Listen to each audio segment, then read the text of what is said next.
Welcome to this class. At the end of this lesson, we will be talking about the various sectors of procurement.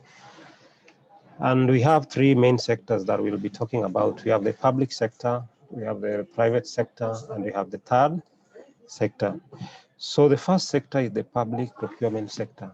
And when you talk about public procurement sector, it composes of all those organizations that are operated and run by the state or the government, whose main responsibility is to provide services to the public. The other important aspect of this public sector is that they do not exist to make profits. However, their main interest is to ensure they support other businesses to be able to operate more effectively. Some public sector may include, but not limited to, the following. We have the government ministries or the central government. We also have the government agencies or the commissions, the parastatal state corporations. We also have the county governments and local authorities.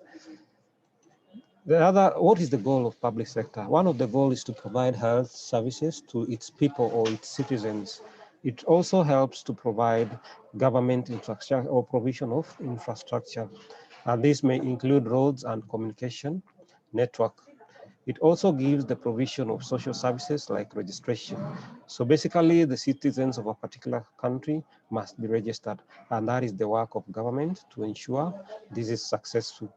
It also helps to provide educational facilities and training to various public institutions. It is also given the responsibility of ensuring fundings. So sometimes it offers loan facilities to individuals or loans facilities to business people. The other thing that is very critical is national security.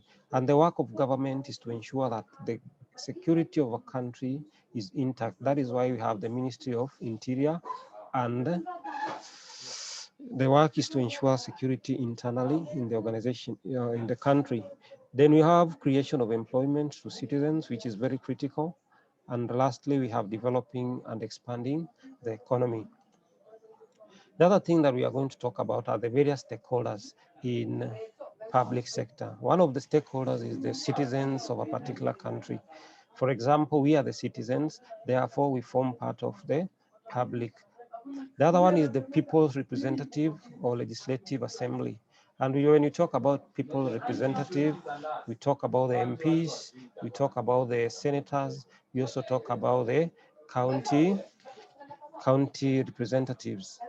Then we have the pressure groups, you have donors, we have regulators, we have employees and their representatives, and we have the suppliers.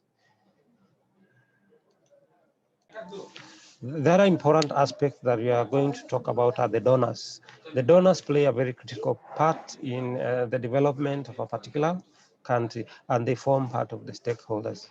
We also have regulators, and their work is to ensure implementation is done and also ensure policies are taken care of. Then we also have employees and representatives of government, and their work is to ensure that they work towards achieving a specific goal in an organization. We also have the suppliers who will also play a very critical role in ensuring that the operations of government are up and running. The other thing is the private sector, which also plays a very critical role. And the private sector, their main focus is to ensure that they get profits at the end of the day. And we have those individuals or companies or corporations that their main focus is to sell items for purposes of getting profits. They are also qualified as the private sector. They can be classified into three according to the type and size, where we have small and medium enterprises. Then we have business activities like extraction of raw materials, manufacturing and trade. We also have ownership and control. Examples of private sector may include, but not limited to, manufacturing company, fast-moving consumer goods company, retail organization, technological companies, etc. Then we have the third sector organizations, and their main focus is not to make profits. They include cooperatives, voluntary community-based organizations like NGOs, associations and charities, self-help group, etc.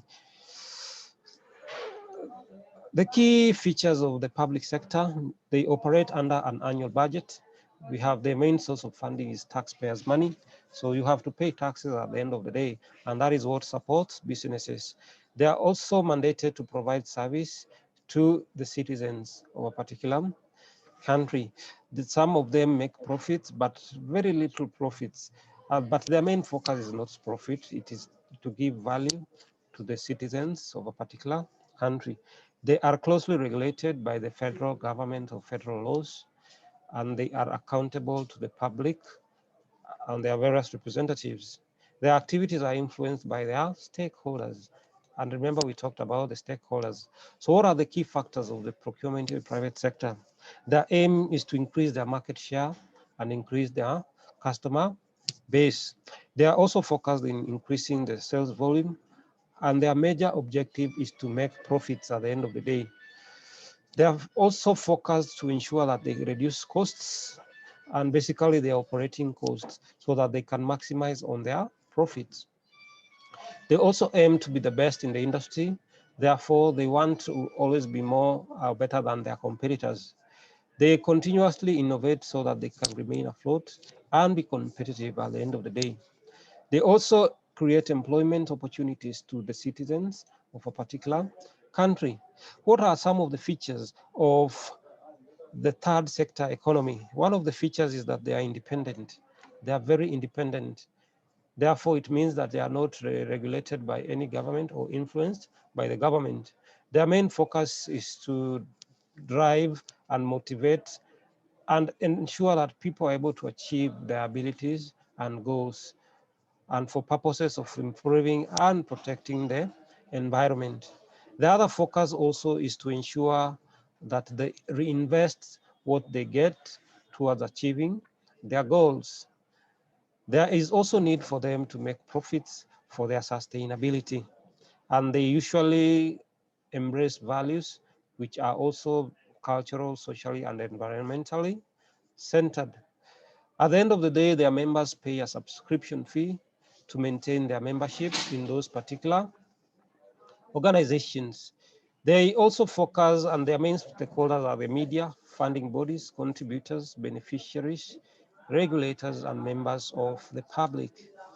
Private sector versus public sector practices. Basically, those are the differences that we've talked about earlier. And one of the focus is on the funding.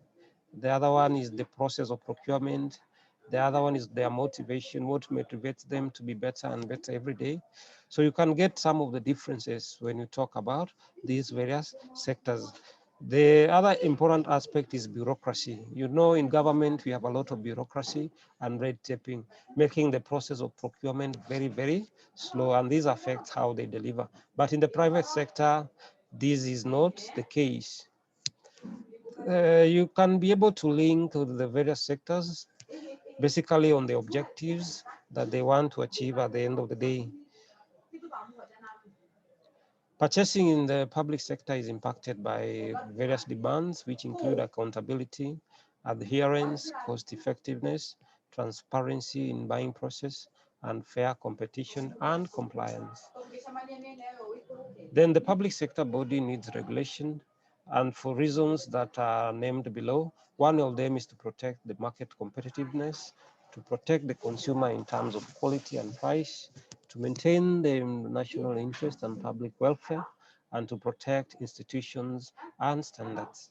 The public sector regulations also is to work and ensure that at the end of the day, they are able to ensure issuing and renewing and operating, revoking operating licenses.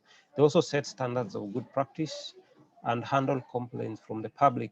Their main focus is also to monitor the level of competition in the market and also ensure that they operate the price and ensure that the prices are controlled. The other important aspect is communication. They also ensure that they are communicating various issues when it comes to customers. So what are some of the factors that affect these sectors? The factors are named below. We have cost and savings. We have a continuous flow of raw materials. We have production of high volumes in order to enjoy economies of scale and other factors that have been listed below. The other important aspect is the factors in the third sector that include value for internal and external stakeholders.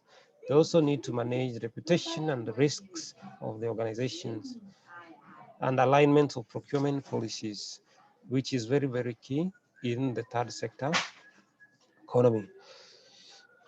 Why does third sector need regulation? Number one is accountability. We also hold interest of the funders. It also helps to protect the interest of the members and stakeholders and ensure compliance of the laws set by the various charities of the day. They also help to monitor their activities and prevent and avoid wastages and misuse of the resources that they have. The differences are very clear. You can be able to see the differences, and they are not limited to these ones, but these ones are the main reasons that the main differences in those sectors when it comes to works. The constraints are very also clear. They are self-explanatory, as you can see. We have the public sector bodies which concentrate on improving value, but not profits. And in the public sector, we also have values that are able to maintain the levels and cost parameters, but not cost minimization. So those ones are self-explanatory. You can be able to see them displayed on your screens.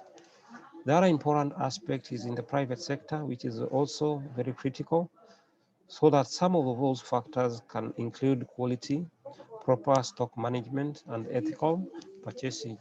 Those are also very explanatory, and they are displayed on your screen. Then we have the third sector economy that is very, very critical. And the main focus or some of the factors is the regulations which have an impact in how they relate. The other one is the procurement, which must buy only from those suppliers in their policies. They also ensure that they get value and for money, which must also be achieved. And their main focus also is to ensure that they control their expenditure, which is very, very critical. Thank you for listening to me. In case of any question, always feel free to ask. My phone number is 0728 410 616. Welcome.